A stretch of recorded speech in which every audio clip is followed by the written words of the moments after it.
and the Kenyan people who are here, we feel very honored that you took time from your very busy schedule and engagements to come and meet us.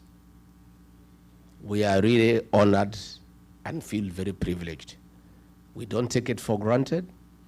We know how busy you are.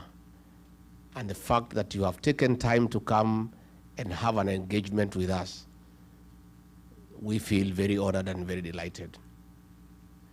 Since I arrived in the States last week, I started in Seattle, now I'm here.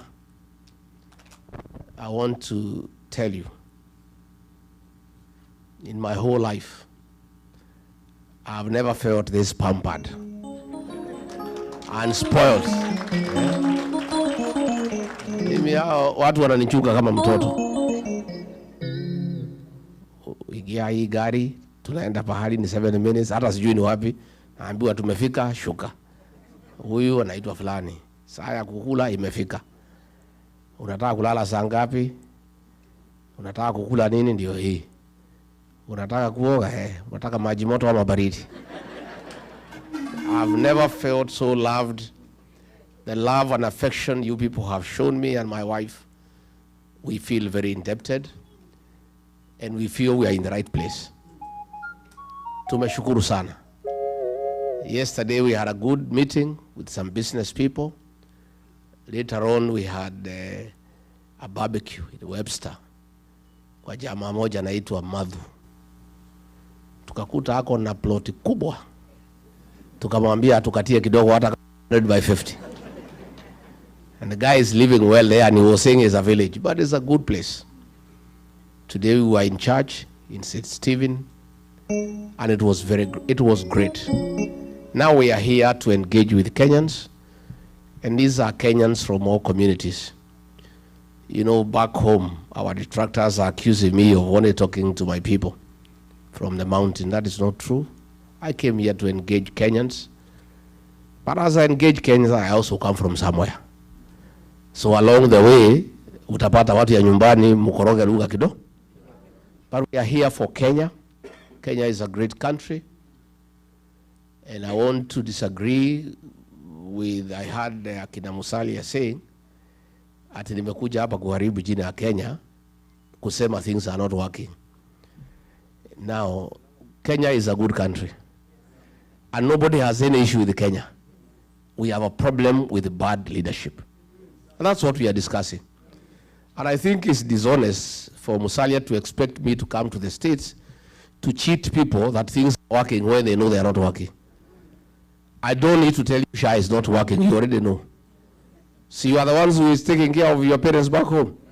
You know it's not working. Is it working? I don't need to come here and cheat you that the cost of living is manageable. I cannot. I will be a very dishonest person. Because you already know that the shopping you used to do for your parents worth 10,000 before Ruto became president. Today you need to spend 30,000 to do the same shopping. True or false? So I want to tell leaders back home, me am a truthful man in Kenya and abroad. And I don't think, I think it's unfair for people back home to expect me to change my character simply because I'm in the United States. I've been truthful in Kenya. I will remain truthful in the US. And when I go back, I will even be more truthful because you will have told me a lot of things. Ni mzuri tuheshimiane na tuheshimu wa Kenya. I think it is lack of respect for the Kenyan people to tell any Kenyan today that things are working. Last week when we were here, fuel prices shot for diesel by 8 shillings and petrol 9 shillings.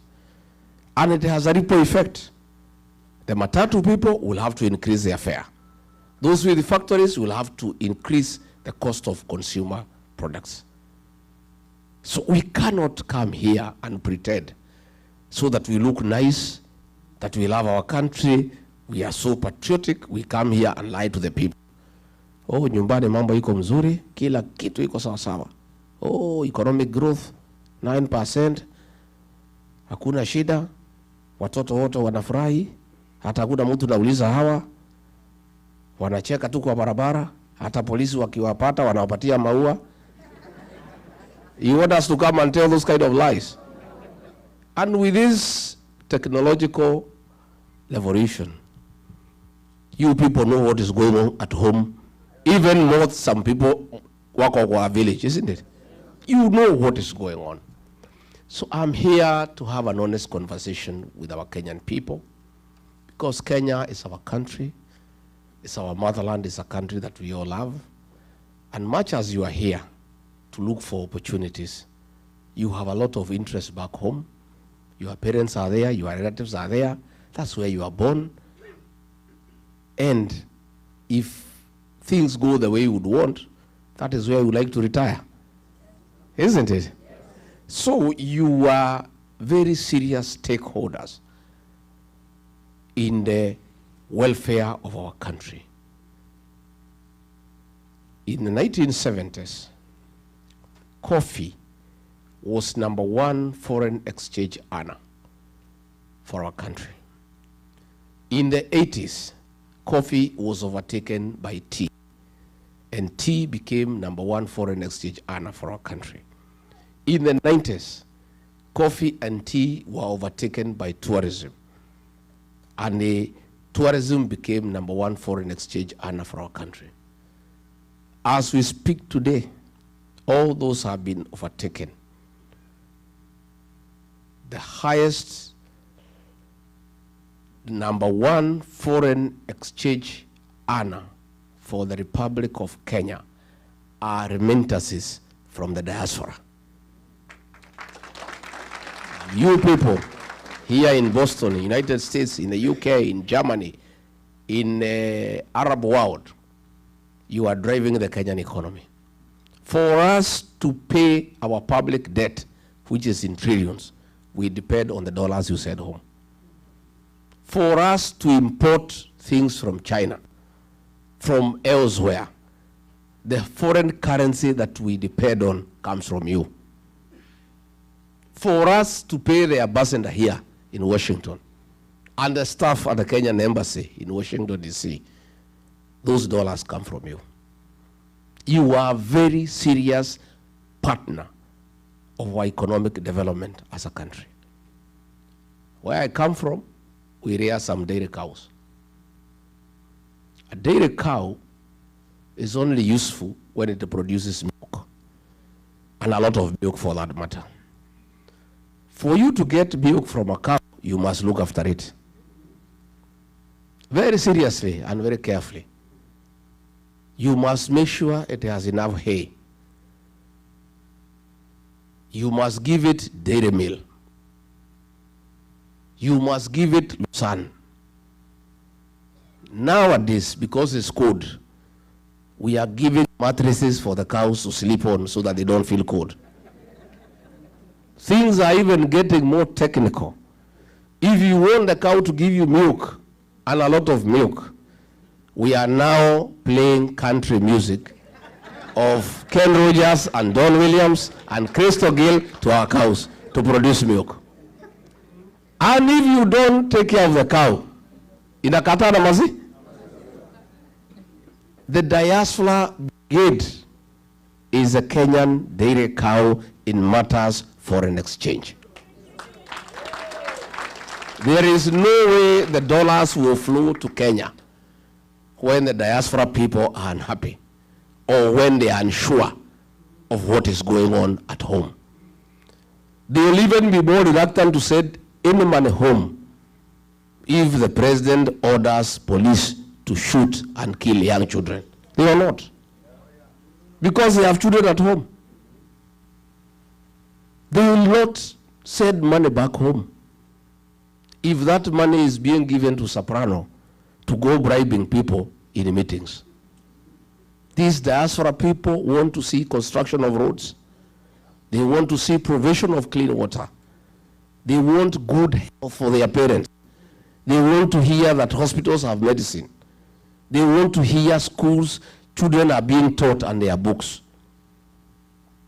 They also want to know what is the safety of their investment back home. These people here are reluctant to send money home after the money has been taxed here in America for it to be taxed again in Kenya. And that is the conversation we want to have with you. Why do I want to have this conversation? Because I'm sure 100% there is going to be a regime change in Kenya. We are going to have a new government, and we want to start preparing our partners in the new administration. Yeah? There is no need for us to wait when we have sent Ruto home, then I start coming to ask you how we can work together. Since we are sure ataenda nyumbani. Yeah? Kwani hapa ni one term? Hapa ni one term? What do you mean? Here in the States? In Boston? It's one term? Let me test nione kama ni kwata. Aya, Harambe. Wewe Ruto. Wewe Kasongo. Wewe Kaongo. Wewe Zakayo. Wewe mtu ya kutenga. Wewe harabu shamba. Wewe mwizi. Wewe muuaji. Aende asiende? Atembee asitembee? No, nimekubali hapa ni one time.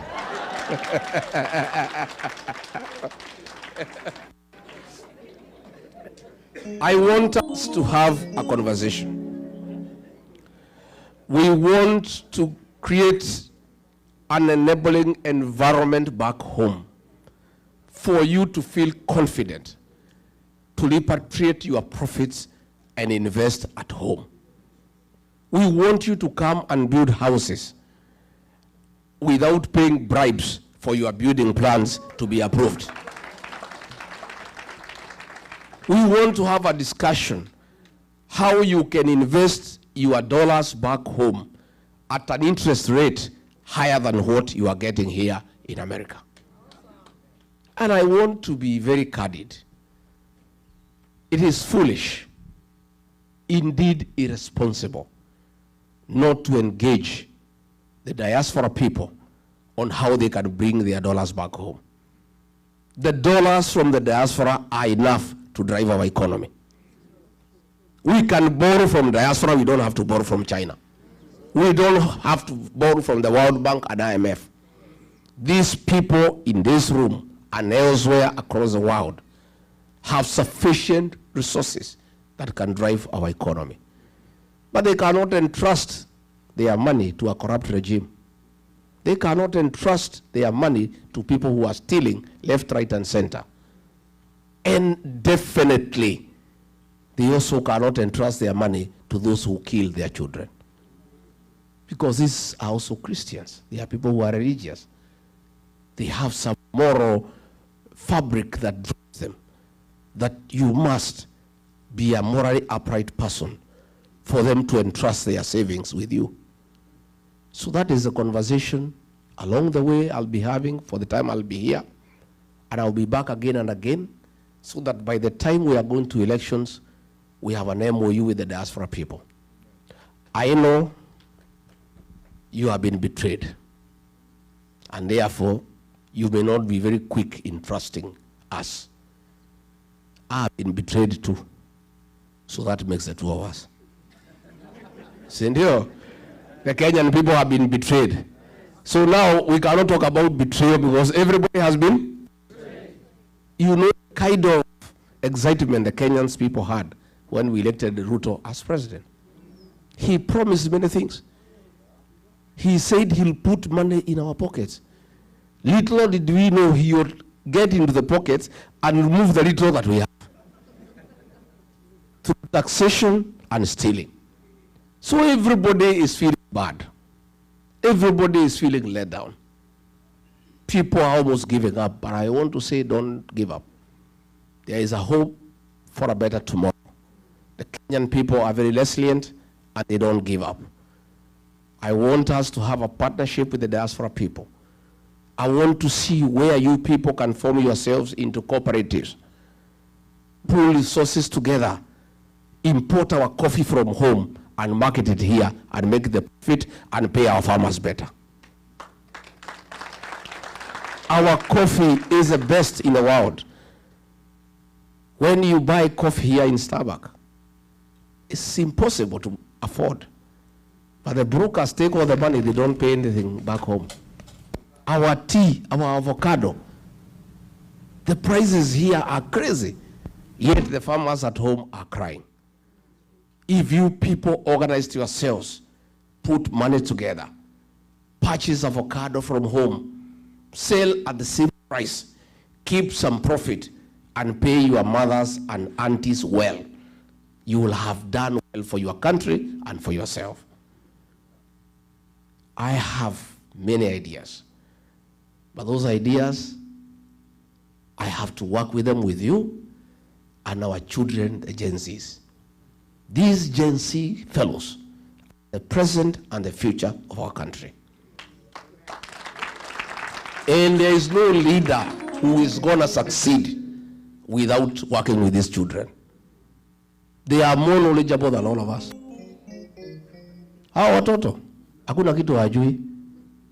Wamesumbua Ruto, he is not sleeping. Na alikuwa anajifanya ni mjuaji. Amekanyangwa na hiyo watoto, hana pahali ya kupotea. Because they are educated, they have pressure, they have access to internet, they are talking with their peers across the world. And the administration that we want to form, the Gen Zs will be part of that government.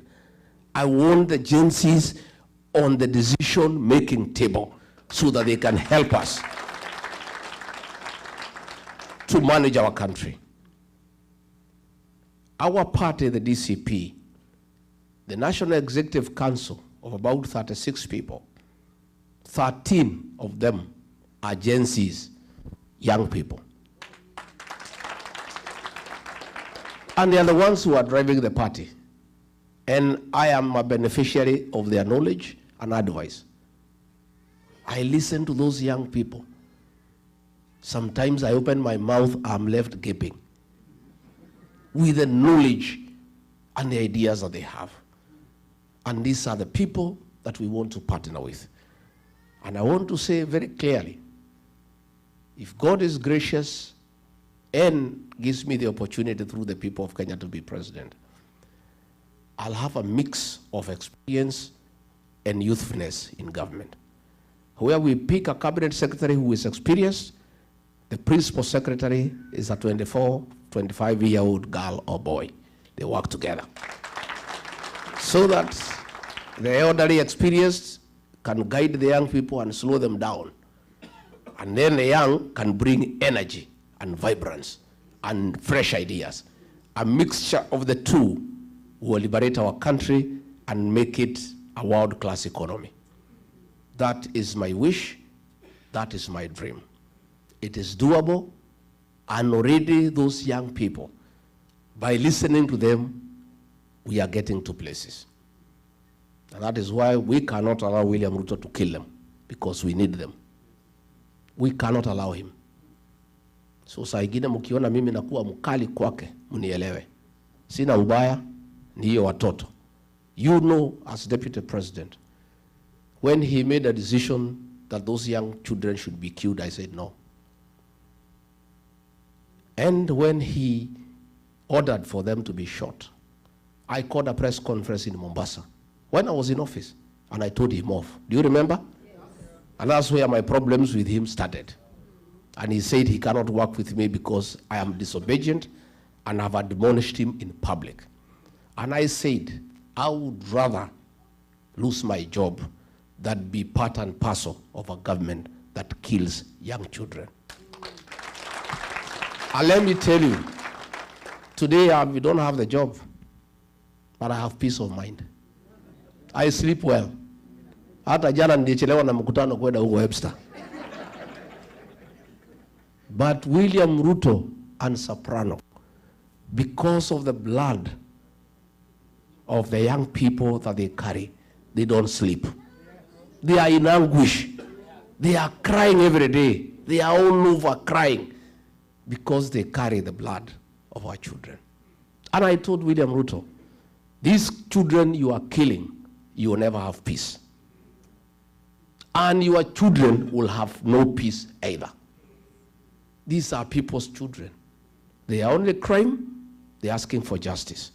They're asking for transparency. They're asking for good governance. They're asking for accountability. What crime have these young boys and girls committed? As we speak back home, there is 2-3 barriers every day for the last 1 week. The June 25th protest and the Sabasaba, they have given a figure of 41. It's a lie. More than 100 children were killed. And about 400-500 are in hospital with gunshot wounds. And I saw it coming. That killing, I saw it coming. And that's why I disagreed with William Ruto.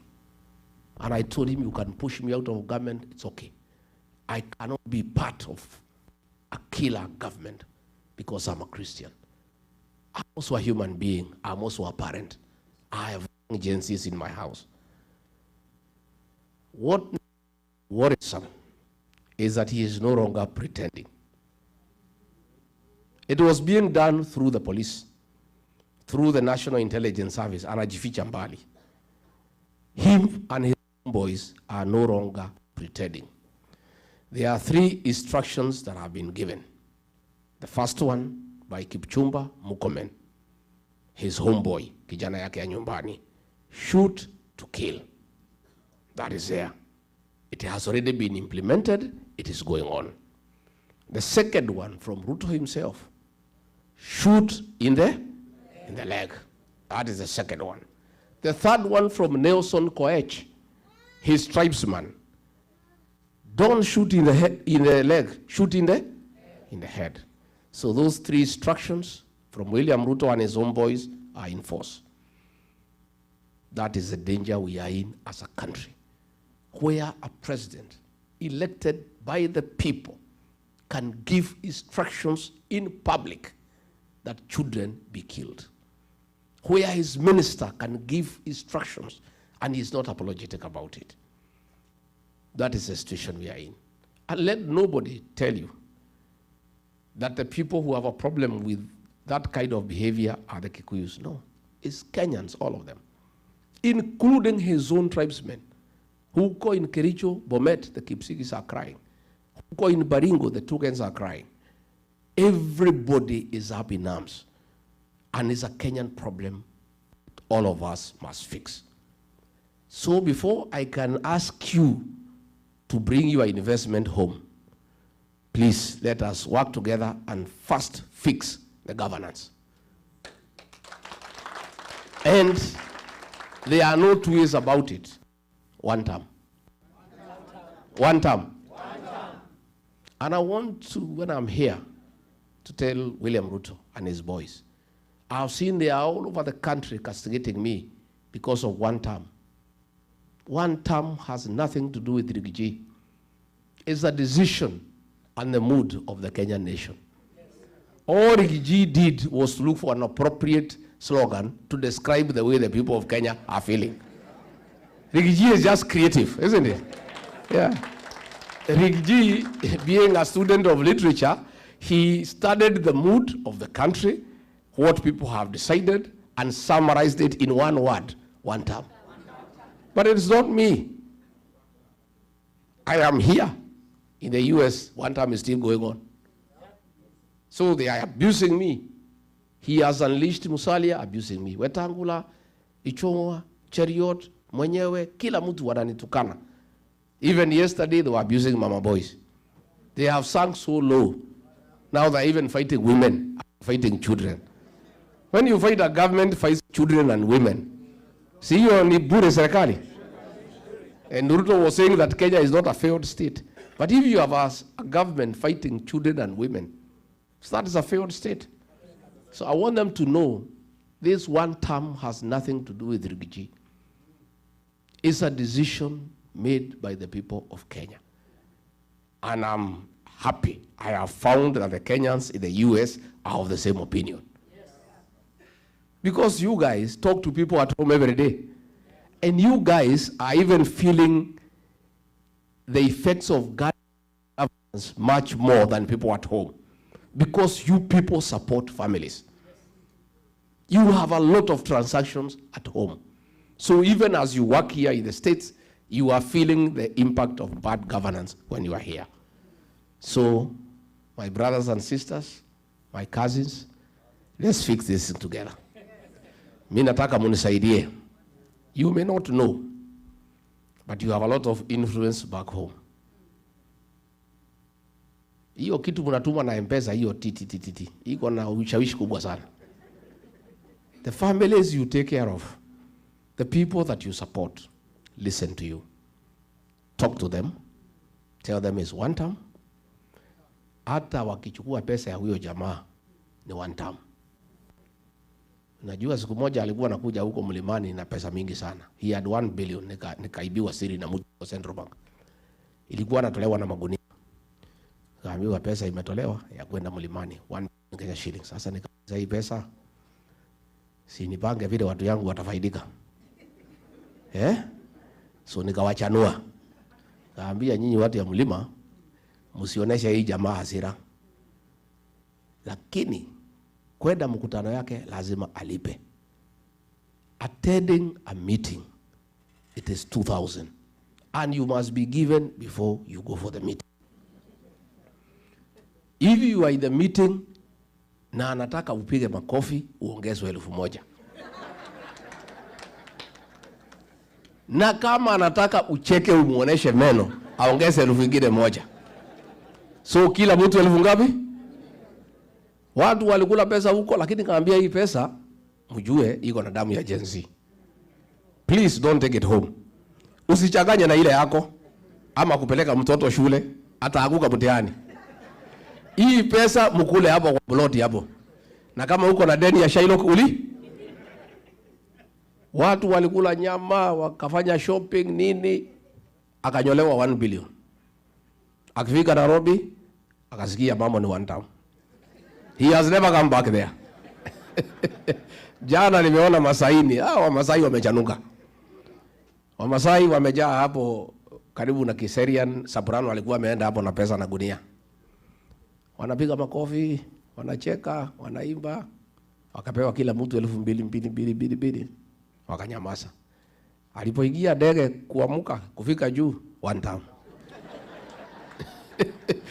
Another group of bodaboda walikuwa wameenda pahali zaitwa Bisil.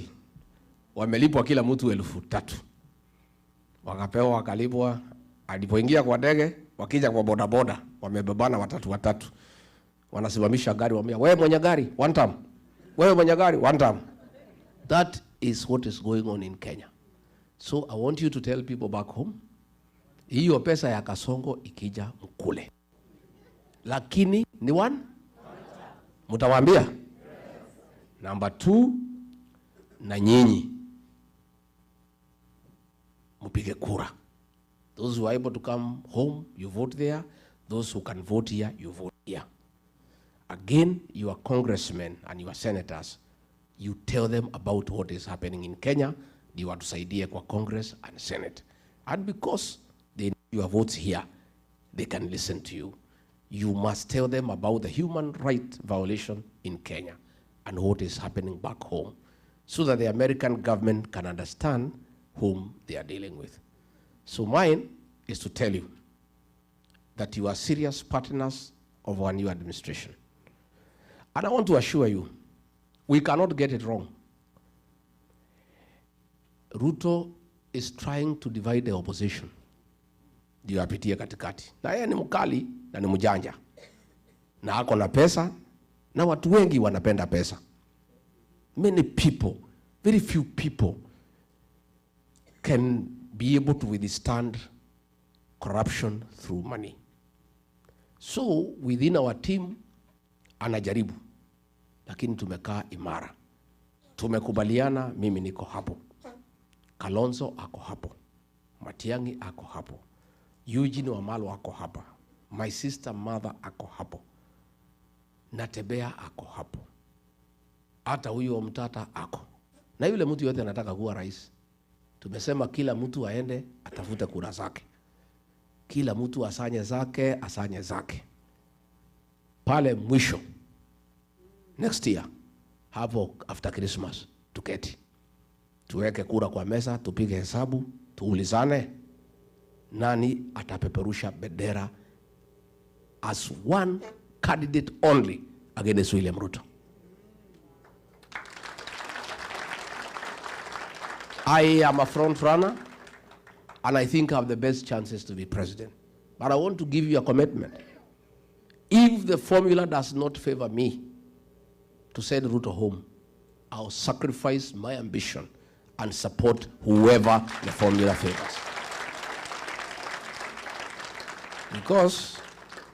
Because if he is treating Kenyans this way, when he still needs their votes, you can imagine what will happen if he gets a second term. Kama anasema ati watu wapigwe risasi mguu na gari anatafuta kura, na kama hahitaji kura, si atakupiga yeye mwenyewe. I don't think he even said anybody to shoot people. He will do it himself. So it must be one term. And we must sacrifice. So I want to give you that assurance. I have seen some report by KTN, sponsored by the National Intelligence Service. So wamekubaliana na huyu, so that they started dividing us and causing conflict. We have not settled on anybody, and it's not yet. There is only one thing that has been agreed on, one term. Si ndio? Hiyo tumekubaliana. As to who will replace him, bado. But Wakenya wamesema hata wengi hawataki kujua. Some women at home waliambia si hataki kujua ni nani. Bora huyu atoke. So what has been agreed on, and now the newspapers can write, KTN, you can do a video, nani ni one term. Hiyo muendelee. That I want to confirm. That has been agreed on. As to who is a flag bearer, at the right time, we'll discuss. And government is huge. There is space for everybody. And we'll agree who takes what position, provided we come up with a formula to create good governance and get rid of corruption, get rid of killing, get rid of abductions. That we must do. Tumekubaliana watu wetu? Finally, because nimeona akiwa pale kanisani ameongea, wacha nimjibu. Nimjibu si mjibu? William Ruto, I have seen when you were in Machakos, you have said that the opposition have no policy, have no sera, and you need to know how they will improve on your policies and your programs. Mr. President, it is not possible to improve most of your programs. Your biggest program is lying. We obviously cannot improve on it. We want to bring a new government to put an end to lying. Mr. President, your legacy is abduction. How can we improve on abduction? We shall bring an end to abductions. Mr. President, your other big legacy is killing young children. How can you challenge us to improve on killing young children? We shall stop it and never allow it. William Ruto, you have done so well in corruption. How can you challenge us to improve on corruption? We can't, of course. We must bring an end to corruption in our country. William Ruto, you have done so well in destruction of institutions of oversight. You have captured parliament. You have captured all institutions of oversight. How can you ask us to improve on destroying institutions? We will restore institutions so that they can provide oversight. Parliament will be independent. Judiciary will be independent. All other organizations of oversight will be enhanced and funded. Of course, it is mannerless for you to ask us to improve on raiding the payslip. You have raided the payslip. How can we improve on that? We must free the payslip and restore the dignity of the payslip and the payslip holder so that the middle class can create employment. I have seen you say that we need to improve on your policies. All roads, Mau Mau roads, all tarmac roads started by Uhuru Kenyatta have stalled. How do we improve on installing them further? We must revive all those projects. And finally, I have seen you say that you did not overpromise. I want to correct you. You didn't overpromise, you overlied. Tumemjibu watu ya mjibu. And finally, because mimi nataka muniulize maswali, si ndio? Si ndio? I just wanted to tell you that we are okay. By the way, we are okay. We are suffering, yes. The English say the darkest hour is just before dawn. It's very dark now. It's pitch dark. We are almost there. Light is almost coming. All these killings will come to an end. All these abductions will come to an end. All this corruption will come to an end. Na huyu jamaa tumemsukuma kwa kona, isipokuwa hawezi kubali, analia kama panya imeshikwa na mtego. Leo Nakuru, our team was there, Nakuru County, for DCP. And they don't attack other parties, because most of the parties are sponsored by William Ruto. DCP is the only party that he knows. One, he cannot compromise, he cannot bias, and he cannot intimidate us. So walikuwa naenda subuki ya kanisa, wakitaka kwenda mikutano, wakafurushwa na polisi. I have talked to the police in Nakuru and they are crying. They are saying the husband of Governor Susan Kehika, called Samburu, is the one who is giving instructions to police. I asked police as who?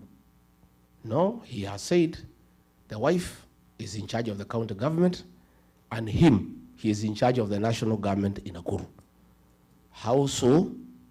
He says, tells the police, I am the business partner of William Ruto. All the meters that are sold to Kenya Power, I am the one who imports them on behalf of William Ruto and shares profit with him. All the fertilizer that is bought in the country, I'm the one who imports and we share the profit. All the rice that is imported duty-free and sugar, I import on behalf of William Ruto. I'm the one who funds his politics and his life. So my word here in Nakuru is final. And if you don't do it, you will be on transfer tomorrow. So the police went there. They are so shaken, yet they know it is illegal to stop the meeting. So wakiwa hapo wakamwambia Medho, si tuko tu kazi, wacha tujifanya tunatupatia gas kidogo kidogo, lakini tutatupa different direction. Kwa sababu hata nyinyi hiyo maneno mnasema sisi tuko ndani ya hiyo maneno. The police told them, we are also part of, we are suffering. This man is nobody in Kenya. He's not a government official.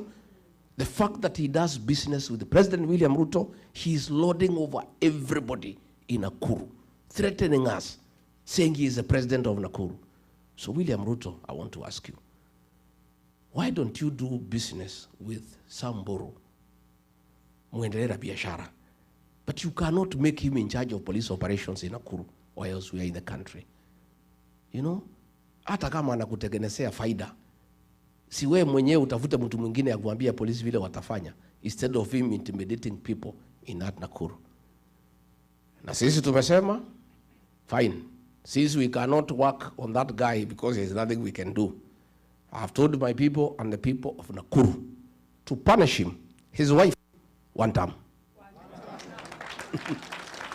Huyu Susan Kehika, I have already told the people of Nakuru, for what Boro is doing, akitumia jina ya Ruto kuangaisha watu ya Nakuru, to punish him, bibi yake Susan Keheka akuwe, akitaka kuhamia Sugoi wakae huko na Ruto waendelee. So mimi nimeshukuru sana, and I really wanted to assure you not to be worried. We have got a good plan. And they had tried to isolate the people of the mountain and coin 41 verses 1, lakini Kenya wamekataa. Mimi nimetafuta makuzo, mashemeji, mabros, masiste. We are one big team. Hii mtu tutakimbiza yeye kama baisikeli ya kuibiwa. 70+1 by saa 2. And Gen Zs will help us to protect our vote, to make sure they are in every polling station. So the church, I want to thank you. Ikanyi huyu alikuwa ametutafutia nyumba hapo Kivutu. Amesema vizuri sana that your activities are around the churches. I want to thank the Church of Christ for what you are doing for our community here abroad. And you people, Kenyan people, please stay together. Love one another. Support each other. Because you are in foreign land. Nyinyi lazima mchungane.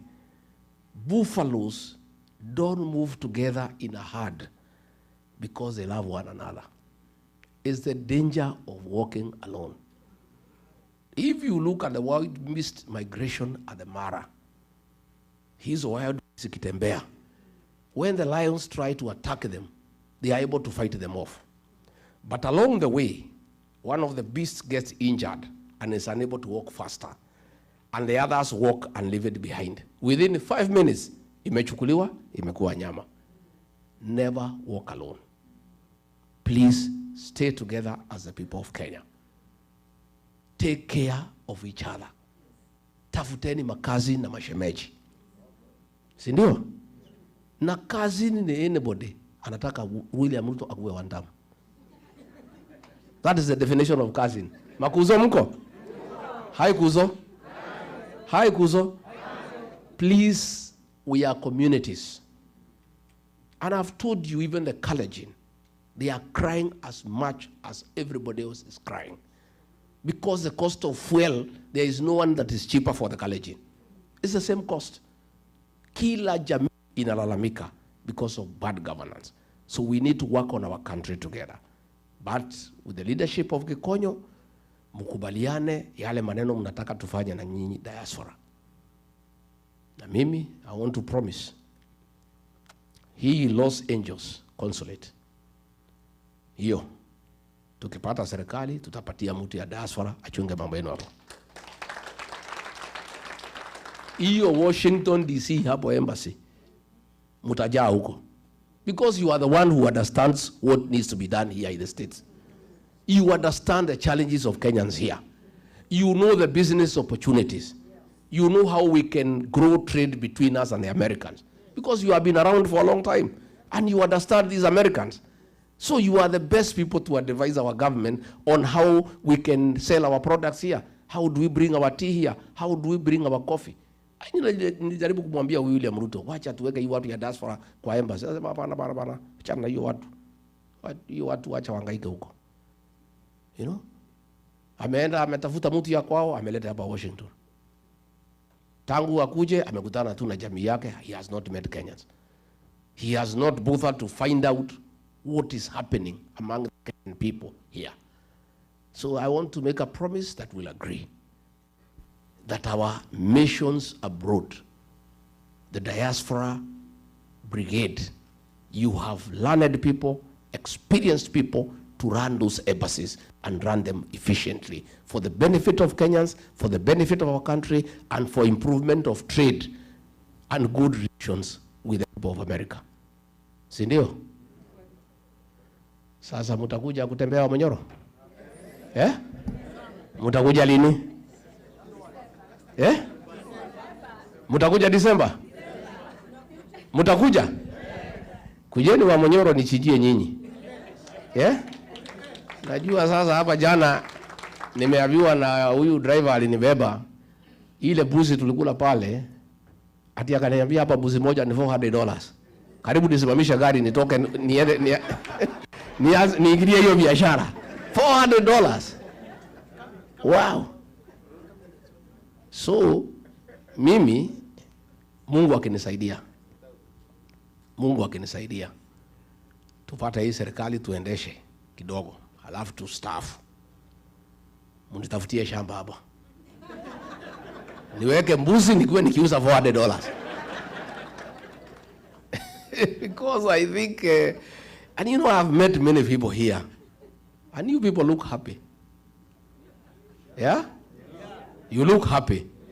You know, why do we work hard? What is the ultimate goal of working hard? Is it not happiness? It's the ultimate. Everybody wants to be happy. And that is what we desire. But people are only happy when they are also comfortable. You are able to afford health care, you can drive a good car, you can take your child to a good school, you can afford a holiday once in a while. Najua nikiangalia hawa mama hapa, I remember at home, my dream, huko nyumbani.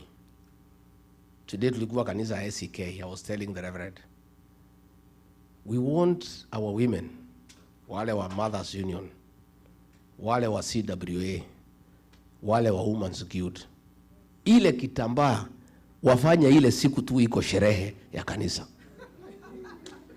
These are the days. Kwa sababu wako na pesa, waende wawewe kwa ile kinyungu izungushwe, nywele ikae sawa sawa. Because you know our women are our flowers. When our women dress well, they look nice, they look beautiful, we are also happy. Sindio? And that will only happen when we empower our women. Akuwe akitaka kununua nguo, sio lazima aende kuona bwana yake. Sindio? She can be able to do something for herself, to look good, to look nice, without talking to anybody. We want a situation where Sisi was there, zamani, when my father was here, he had money for coffee. He would get 1,000 shillings and give his wife. Because he loves her, without telling her what to do with the money. Today, ukipatiwa hata 500, inapangiwa mpaka change. Because 500 hiyo ndio iko kwa hiyo bo. Na ile shida mingi iko kwa boma mingi huko nyumbani ni hiyo 500. Wakigombania juu. So the minute we fix our economy, we fix our businesses, our women have money, our men have money, our young people have money, everybody has some little money, even there will be a lot of love and affection within families. And you know also many challenges kwa manyumba pia ni mambo ya pesa. Najua mtaki kusema lakini ni ukweli. Hata mimi zamani tulikuwa tunahangaika na huyu doka, tulikuwa tunalimana juu ya pesa. Lakini sasa hatuwezi subuana. Sasa yeye hana mahitaji mingi, yeye ni reverend. 2,000-3,000 inatosha nywele. Sasa hatuwezi subuana sana. Lakini zamani tulikuwa tunangangana tukiwa young. We were quarreling over scarce resources. Unaona hiyo boma iko tension. Because ile pesa imekuja ni kidogo na kila mtu anaipangi. So we must work hard. And you people here in America, I want to congratulate you for working hard. And please continue. And I've been told you are respected here as people who work hard. Hata kupata kibarua ukiwa Mkenya inakuwa ni rahisi. Si ndio? Please continue with the spirit of hard work. Hard work pays. And that is why our country is respected. So if we can fix our governance back at home, tufukuze hii wauaji na hii wezi. We fix the economy, everybody is happy. When you retire mkija nyumbani, mnakuja tu mnakaa huko kusoma magazeti, kuenda massage, kuenda sauna, mnakula mali yenu pole pole. Hata mumeumia hapa kwa kazi mingi sana, si ndio? Si kazi hapa ni mingi. So I would like us to make a country where when you retire, hata wewe utafurahia retirement yako. You know, that is the kind of country that we want to create.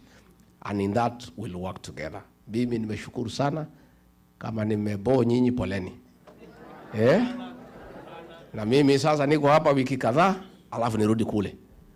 Watu tayari wananiuliza, sababu hii jamaa lazima. Hiyo mtu si rahisi.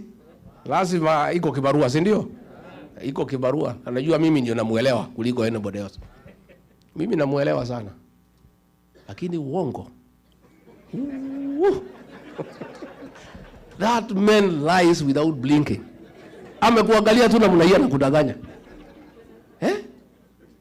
Tangu nizaliwe, I've never come across such a liar in my entire life. Na ilifika pahali mimi nikaona siwezani naye. Siwezi, kwa sababu mimi ni Mkristo, ni mtu ya ukweli. Tulikuwa tunaenda kufungua barabara na anajua there is no budget, there is no money. Matiga inabebwa, matrakta nini, anaenda anachukua bendera, anaanzisha. Tunaingia ndege, tunaenda, matinga inatufuata. Sasa nikaenda nikamwambia rais, hii uongo si itatumaliza. Sema bana, hii raia ni watu ya kupangwa namna hii namna hii. There is still time, wewe acha tupanga hii watu. Namwambia but we promise. Anasema hiyo ilikuwa ni campaign bana. Wewe unafikiria ile maneno yote tulisema tutafanya? Haiwezekani. Hiyo ilikuwa ni mambo ya kutafuta kura.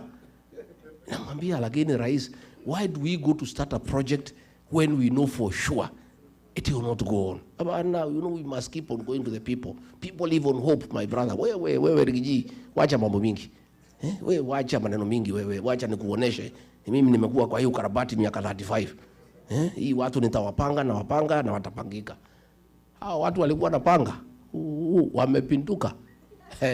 He cannot tell them anything. Anything that comes from his mouth, even before he finishes, watu wanasema ni wo?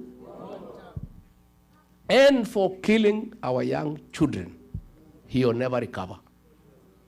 Hata akilete manifesto gani, hata akija na binu gani, people of Kenya will never listen. It is done and dusted.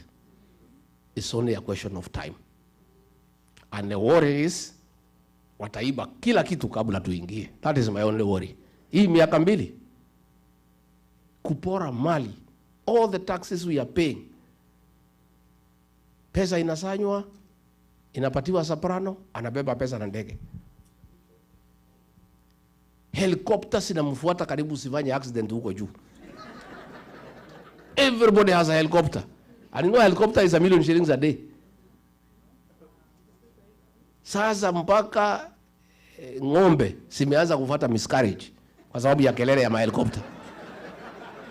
Hata kuku hazitaki mayai.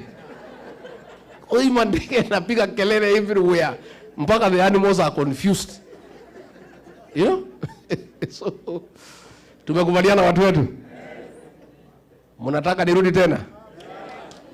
And we have really enjoyed. We are walking in the morning. The place is beautiful. We are having a time of our life. Wachungaji mmesema tukuje dinner. Iko ugali? Whatever mtatengeneza tutakula.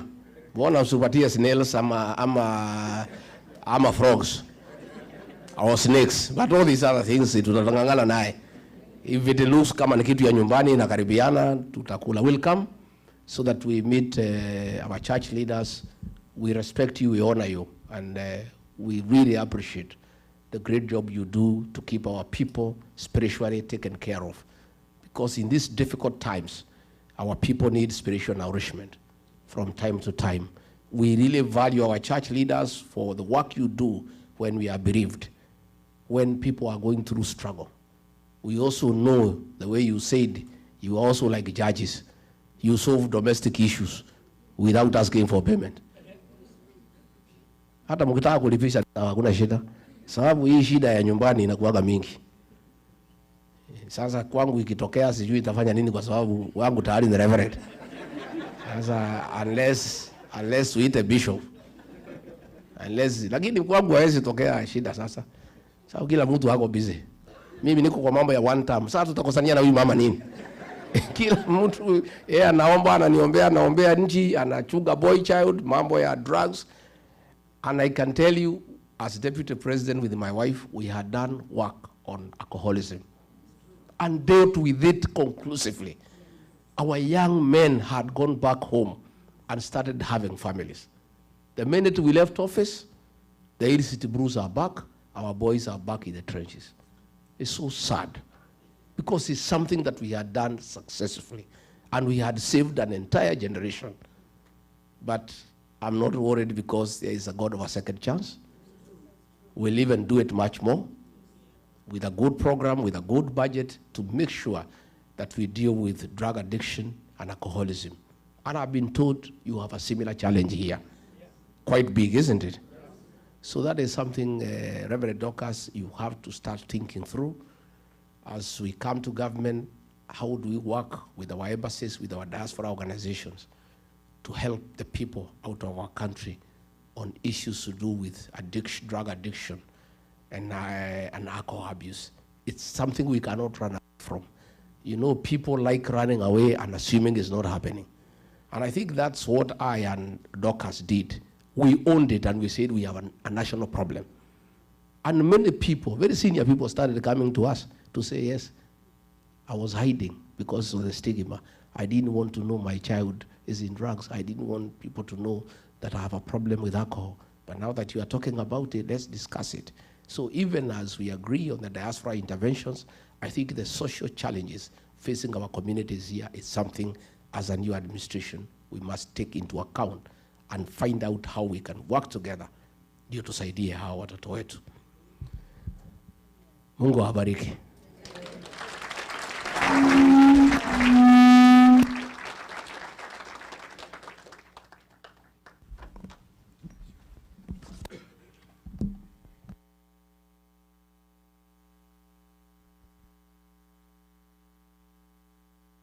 Asante sana Your Excellency kwa hiyo umetuongelesha vizuri. Wakati huu tutaenda ile inaitwa Q&A session. Question and answer session. I'm going to ask Amos to help me out. Tafadhalini, one question per person. And by the way, not everybody can ask a question. Because even since the essence of time, we are cutting the program. So, how many questions per person? And how many people? How many? 3 people. 3 people. 3 questions at a time. 3 questions at a time. Amos will help us out. Thank you.